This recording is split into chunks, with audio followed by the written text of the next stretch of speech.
him. Because the command to worship God cannot be separated from our identity. Mm-hmm. We are broken image bearers.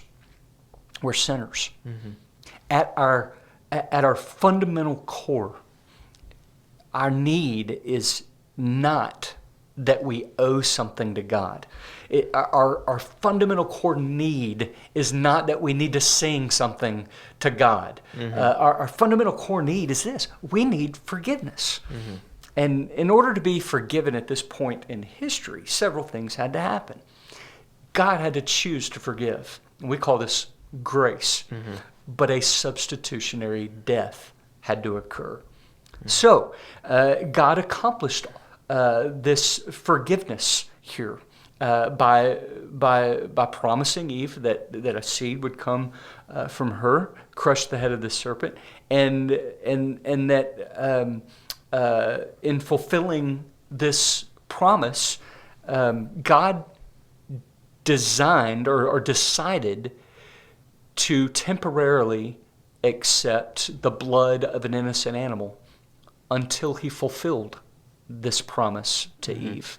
I'm not sure I said that real clearly, so let me try it one more time. Well, let me try to clarify a little bit. I think a good way to understand it is, the terms for salvation have never changed. You have to believe God and be willing to obey him. And so here in this sacrifice with Cain and Abel, God has given the terms for salvation. You have to believe that is the way of salvation, that God is not lying to you, and you have to be willing to obey him according to his commands. If you're not willing to obey God, and if you don't believe that he is who he says he is, it is impossible to attain that. So even if that method might change that history, at the fundamental level, those terms for salvation have never changed. Well, right. I mean, they've never changed today, but at that time, what is happening in this story is that Abel has submitted to God's terms for forgiveness of sin. Mm-hmm. Now, God has promised to send the Messiah, but that's not going to happen for thousands of years. So until then,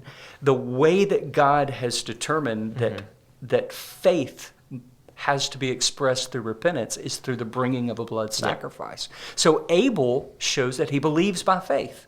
And he believes several points of theology. He believes that God is creator, God's the boss. He believes that he has sinned against God and that his sin deserves a punishment of death.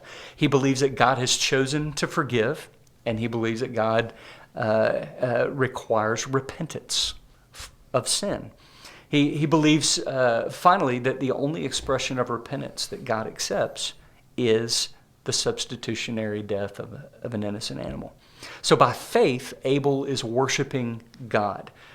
He is expressing his repentance through the blood sacrifice. Now Cain rejects God's terms for forgiveness. Cain wants to worship God in his own way, according to Cain's terms. And he brings a really good offering. He does. He brings a good offering. Later on in the law, God's going to require this kind of offering. Mm-hmm. And so Cain brings a good offering. But Cain is not expressing forgiveness for sinning as a broken image bearer with this offering